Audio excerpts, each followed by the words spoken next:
I made a ton of mistakes, as in sobrang dami. If you wanna become a successful person, then move like a successful person. Huwag niyong isipin na kayo yung pinakamagaling na tao sa buong mundo. Kasi most likely there'll be someone much smarter than you. The hardest thing to do really is to start.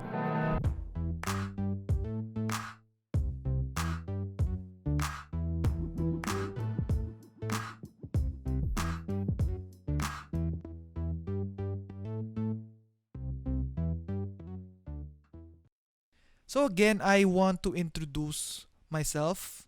I am Mark Albert Garcia. I am a CSA alumni. Been an Agustinian since 2006. Since grade 2 yon, lumipat na ako doon and I graduated there noong 2015. I also am a graduating student from Mapua University, taking up computer science. Expertise ko actually is on computer networks. No, to simply say, it's about internet connections, yun, yung mga ganon. So may mga side hustles din ako and other things that I do, and that's my background. So nung time na high school ako, actually I'm very active. As much as possible, sumasali ako kung saan. Sa mga non-curricular activities, I'm very active. Pero hindi dun sa mga academic things, no? Kasi I'm not that highly intelligent, sa totoo lang. Smart lang ako. I just do things differently and creatively. Hindi lang hindi lang ako active, sa totoo lang, sa non-curricular activities. Pati din sa disciplines office. From what I remember, sobrang consistent ko since 2006 na lumipat ako. That was grade 2. May kaso ko lagi, every year. Discipline office. So I made a lot of stupid stuff. And I made a lot of mistakes. So with those mistakes that I made, I realized a lot of things. One thing that I learned is that when you make mistakes, don't deny it. Just don't deny it. It would be much easier and faster if you admit your mistake. It applies to a lot of places, not only sa discipline office. You can also apply it to your friends or your family. Siguro kapag may nagawa kang mali, you did something wrong, may kasalanan ka, even in businesses and your career. No, it would be much easier if you just said the truth. And do not deny it, kasi mawawala din yung trust sa'yo ng mga tao. Especially when you deny something and they realize that ikaw naman pala yung gumawa nun. They find out later na ikaw pala yung gumawa nung something na yun. So if you want to build trust to a person, just be yourself and be true. What I also learned during high school, na lately ko lang actually na-realize, is that wag tayong masyadong maging komportable sa buhay. Wag tayong masyadong umasa sa mga ibang tao, even though nandyan sila for you, even though they can help you. Kasi things won't always work for you. Yes, your friend can guide you sa mga task nyo, but hanggang dun lang sila eh. They won't be there when you're already doing the thing, the real thing. So be comfortable when people say no to you. Naging advantage ko na nga, sa totoo lang, na lagi akong busted, lagi ako na-deny. Naging advantage ko na yon. Kasi nasanay na ako na hindi lahat ng gusto ko nangyayari. Hindi lahat ng gusto ko would happen. So that when you try something that you want to do, nasanay ka na, komportable ka ng lahat ng tao nag-say no to you, hindi na siya magiging mabigat sa loob. Hindi na siya masama sa loob. So another thing na na-realize ko And naging advantage ko din is that I made a ton of mistakes, as in sobrang dami. In college, 3 beses ako nag-take ng physics. Kasi nahirapan ako. Bumagsak ako 2 beses. Gustong gusto ko yung physics nung high school ako, but it didn't work for me nung college. Bumagsak ako. I made mistakes. I make daily mistakes. And mas na-appreciate ko nga yun eh. And mas natututo ako when I make mistakes. Example, last Monday and Tuesday, I was editing my podcast. And medyo madami na akong nagawa na videos for posting. Hindi ko pala na-realize na mali pala yung spelling ng name ng guest ko. Wednesday morning, nagising ako na maaga, and then, ayun, bumulaga sa akin. Mark, mali yung spelling mo, pwedeng pakipalit. Mark, mali yung spelling ng pangalan ko, pwede pakipalitan. I had to edit 7 videos, 10 posts, dahil lang sa mistake na ginawa ko. Sobrang dami kong inedit nun. Well, it didn't take a lot of time, but I realized something, no? Ano yung na-realize ko? Dapat pala, nag-check ako ng spelling ng guest ko before ako gumawa. Diba? Mas tumatatak sa atin yung lesson when we make mistakes. Another example. This was in college. Nahuli ako ng professor ko na nag-cheat during exams.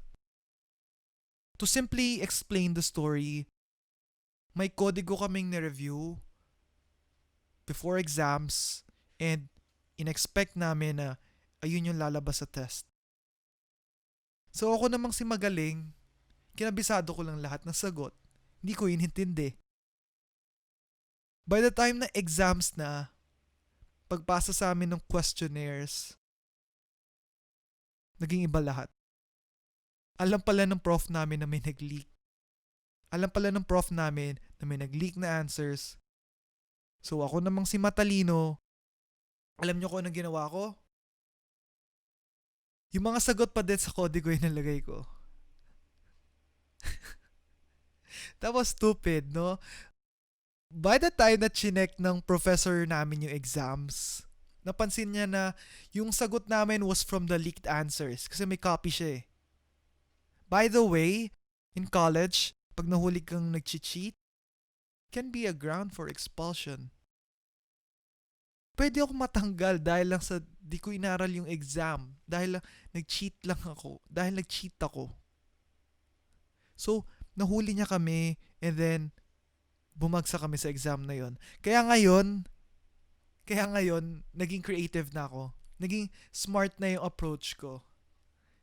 Kapag may nagpapasa sa amin ng answers, hindi ko lang siya tinatandaan. Actually, hindi ko lang siya tinatandaan. Ginagawa ko pa siyang reviewer.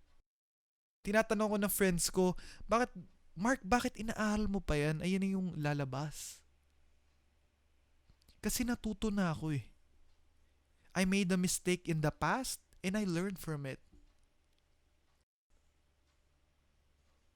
So, naging creative na ako sa opportunity na binibigay sa akin para less risk and higher rewards, no bigger reward.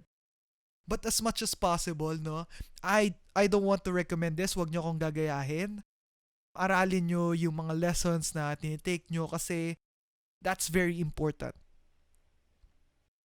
Values yung natututunan natin sa school most of the time. Hindi yung knowledge. Kaya nga may Agustinian core values eh. Ay yung natututunan natin. So, kung hindi man natin matandaan kung anong ibig sabihin ng photosynthesis, pero we learn, no, di ba? On how to become more appreciative sa life. Maging God-fearing. Maging kind sa mga tao sa paligid nyo. Di ba? Maging friendly. Maging very easy to cope up with. Yan dapat most of the time yung natututunan natin. So for people that they feel that they have no value or they feel down Kasi hindi maganda yung grades nila sa school, or they feel that they're not enough, huwag kayong paghinaan ng loob. Kasi we learn more kapag bumabagsak tayo. We learn more when we make mistakes. Diba? Maybe you really just don't want the subject. Baka hindi mo lang gusto yung mga tao sa paligid mo. That can happen. I have a lot of friends from high school na hindi gaano naging magaling nung high school pa kami. But now they're crushing it. Sobrang successful na nila ngayon, sa totoo lang. So, it may not be your time today to dominate, but in the future, you'll become most likely to be successful. You just need to be patient and malaman mo sana kung ano yung gusto mo in life. So you might not be crushing it today, but malay mo, next week, next month, ikaw na yung most successful business sa time natin. You might be the person that would save human lives. That's possible. We all have opportunities. So we just need to be patient. So hindi lahat ng bagay minamadali. Some of my friends in high school, yeah, they're average sa school. But now, they're crushing it. Yung iba nga, may malalaking businesses na. Big personalities na. Kilala na nga ata sa TV or something. Most of them, na very average sa school, are very successful. So wag kayo mawala ng pag-asa. Just learn and learn and learn and make mistakes and learn again with what you love, and I assure you, you'll become successful. If you feel that you're failing, guys, always remember, we learn by failing. I always learn by failing. We learn kapag nadadapa tayo. Kaya nga 'di ba? Nung bata tayo, hinahayaan lang tayo ng parents natin na madapa. Kasi they want us to learn. Ako nga sinasadya ko pa nga magkamali eh. Para lang mas marami akong matutunan. Sinasadya ko. For some people, they think it's stupid. But for me, it's very important. It's very important for me to make mistakes. Bahala sila kung yun isipin nila. I don't care.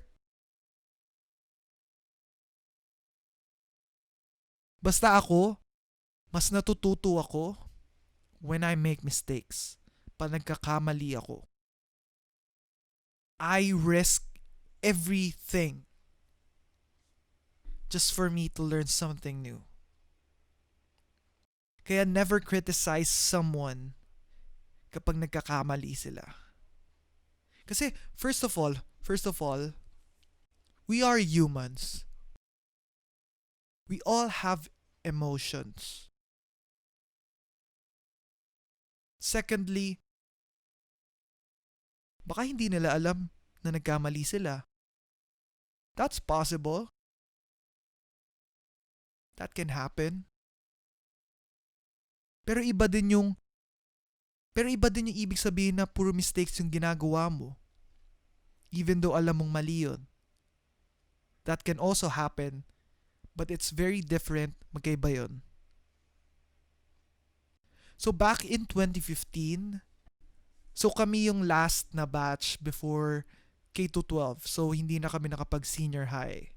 And that time, happy-go-lucky person lang ako. Pa-chill-chill lang ako sa tabi-tabi. And I didn't realize that pipili na pala ako ng course sa college. To explain it, di ko alam kung anong gusto kong gawin in the future. Simple as that. What I did, I just followed what other people like. What the news told me to do. What Google search told me. Di ba ganun lagi ginagawa natin pa nag-a-apply tayo sa sa university, i-type sa Google or saan man, Yahoo or something. In the most in-demand course in blah blah blah 2020. Naging factor na din siguro yung influence ng family members ko and yung friends ko. So sinunod ko lang sila. Yeah, you can work your way around it, but I really just don't recommend that path. Especially for me that loves to take risks. Oh, I love to take risks. That's for me. That's for me, not for you. So, you might want to follow my recommendation. But siguro most of you won't kasi alam nyo na siguro yung gusto nyo in life. Siguro nakapag-decide na kayo kung anong gusto nyong gawin. But for people na hindi pa rin masyadong nakapag-decide, what I can say and recommend is that find something that you will like. Or much better, find something that you love. No, try and try lang. Try and try a million times, and make mistakes, and then try again. Learn from that mistake and try again. Hanggang sa mahanap nyo yung gusto nyo. Trust your gut. Sobrang powerful ng gut nyo. If you trust it. So I know a lot of people and met a lot of people who took a course in college just because, quote-unquote, maganda pakinggan. And na-realize nila later na hindi naman pala yung gusto nilang path for them. Their parents maybe want them to be a doctor kasi they're a family of doctors. Ako nga, some of my family members, they tried to influence me to become a soldier. Kasi we're a family of soldiers. But hindi yun yung gusto namin eh. Some people kasi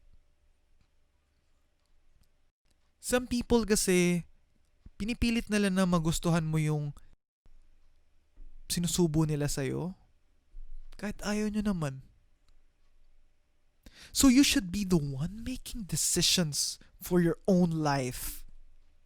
Not other people. Don't let other people control you. You should be the one making decisions. Not your neighbor. Not your friends on Facebook. Not Google. Yeah, they can guide you. But nasa iyo pa rin yung answer. Nasa iyo pa rin yung huling desisyon. You should be the one making the final answer. So try and educate yourself with what you like and what you love. Education is very important. No, but there will be times na siguro hindi mo magugustuhan yung subject. Yeah, there will be times na it's either babagsak ka like me or muntikan ka ng bumagsak kasi you just don't like the subject. Factor na rin siguro yung nagtuturo. Maybe hindi mo gusto the way how that person teaches that subject. So just find something that you will like and love and focus on that. Or if you don't like the subject but wala ka namang choice, kailangan ko talagang i-take to, find something in that subject that interests you. Ako, I really don't like programming. Sa totoo lang. Pero yun yung kadalasan na ginagawa namin sa course ko. And that's the core of our course. And medyo nahirapan ako doon. Kaya nag-explore ako. Naghanap ako ng ibang ways para magustuhan ko yung tinitake ko. So that's how I find computer networks. No, especially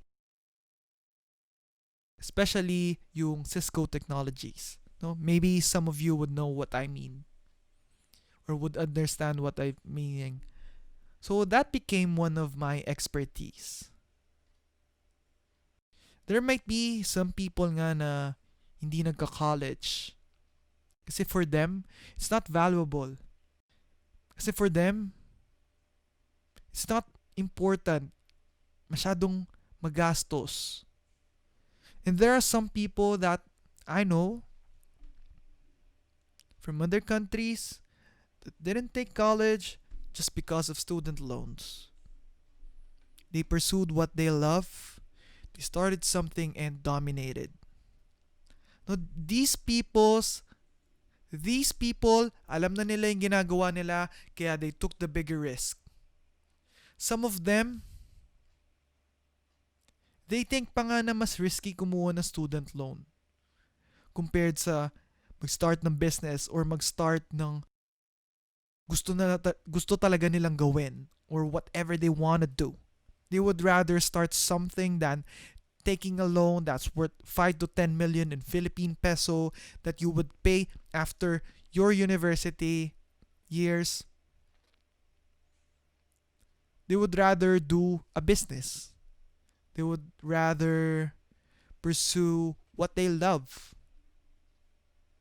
That can happen, but I don't recommend this path, especially if you really don't know yet what you want, and if you want to have a professional job like an engineer, a doctor, a lawyer, an architect, or whatever, a professional job. No, what I would do is just try and try. Try a million times, again and again, make mistakes again and again, and try. Don't think of what other people thinks of you. So just try and make mistakes and try till I decide na okay, I need I need to settle down and ito na yung career na itutuloy ko in the future. Most of you would know siguro no a lot of personalities that didn't finish college. Kasi for them it's the most reasonable way. But some of them also didn't succeed. That can happen. It's either you succeed or you fail. Kaya tandaan nyo, hindi lang grades yung importante sa school. Mas importante yung value and knowledge na natutunan nyo sa thing na gusto nyo. That is why never criticize someone just because wala siya sa magandang school or hindi siya nakapag-aral, hindi siya nakapag-college, hindi siya nakapasok sa university. Hindi siya nakapag-high school, hindi siya nakapag-grade school, hindi siya nakapag-aral, wala siyang formal schooling. Kaya wag kayong aapak ng tao, lalo na yung mga taong walang pinag-aralan, walang formal schooling. Kasi sa totoo lang, mas nakikita ko sa kanila yung malaking potential. Mas malaki yung potential nila sa totoo lang. Compared sa taong pinag-aralan. Kasi minsan paputsu-putsu lang tayo eh. You know why? Kaya mas malaki yung potential nila? Kasi pag nakita nyo silang gumalaw and gumawa, meaning sa kanila mismo galing yung kusa na yun. Meaning that's what they love. That's what they need to do. Hindi nila fina-factor out yung risk kasi there's nothing to lose. Ano ba yung risk nila?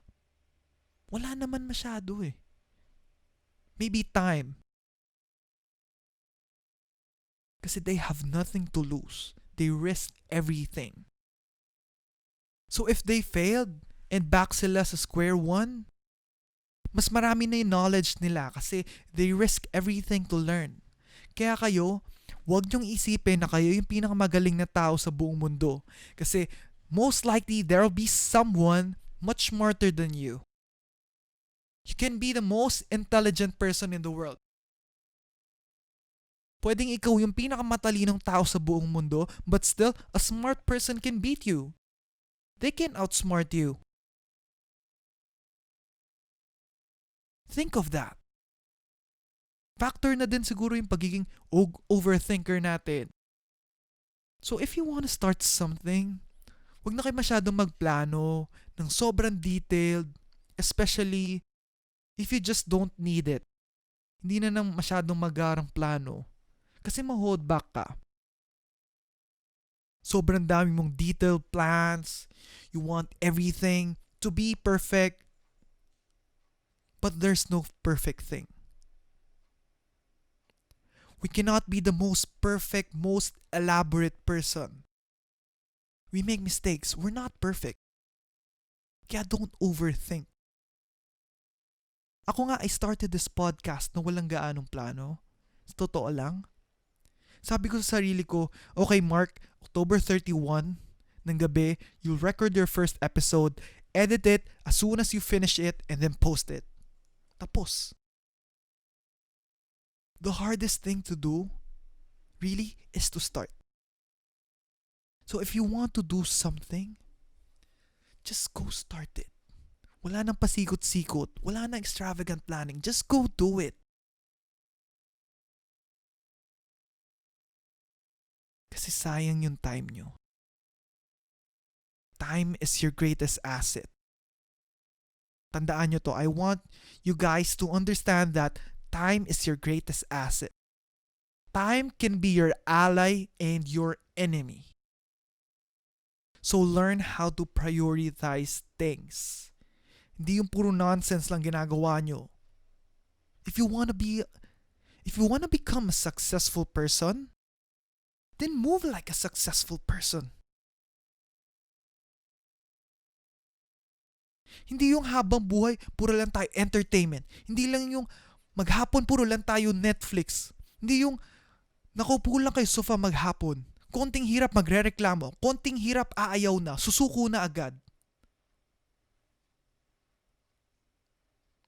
That thing, I realized na wag agad tayong susuko. Don't let your future self saying to you na, I wish hindi pala ako sumuko nung time na yun. I wish hindi ako sumuko in the past. I wish tinuloy ko yung dapat kong gawin. A lot of people denied me. Lagi ako na-busted. Sanay na akong maraming taong nag-no sa akin. But I still pursued them. I tried. I only stopped doing it nung naisip ko na hindi na pala reasonable na paggastusan ko yung time ko dito, so I need to let go. Masyado na akong na-attach and I need to let go. So learn to prioritize things. Write them down. From 1 to 10, kung ano yung pinaka-importante, lagay mo sa tuktok. Or kung ano mang applicable for you. Tandaan nyo to, we only have a limited number of days in this world. Gusto ko ma-realize nyo to as early as possible na high school pa lang kayo, that we only have 28,000 days to live. 28,000. Ilang taon na ba kayo? 14? 15? 18? Ilang taon yun? Ilang days yun? 7,000 days, from what I know. Or, for the listeners, ilang taon na kayo? Multiply it by 365. Multiply it by now. Kahit pause nyo muna tong podcast. Open nyo yung calculator nyo, type nyo yung age nyo, and multiply it by 365. After you get the result, minus nyo to sa 28,000. Ayan yung average na matitirang days sa life natin. So I want you to think and I want you to reflect. How will you spend the remaining days of your life? How can you live your life? And how can you say to yourself after 28,000 days na, thank you me, because I lived my life to the fullest? Diba ang sarap sa feeling nun? That is why I want you to find something that will make you happy and go do it.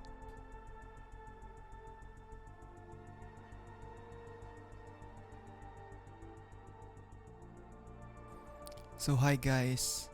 Thank you so much for listening to this episode, and I wish you learned a lot of things, not only on your career choices, but also living your life to the fullest. That's the thing that I want to share to you. And kung may kilala kayo na friends nyo or family nyo or other persons na you think that would benefit this in listening to this episode, please share to them or mag-comment kayo, itag nyo sila. Leave your thoughts and comments on the comment box. Thank you for listening. Thank you for your support. I love you so much, guys. Thank you and have a good day. See you on my next episode.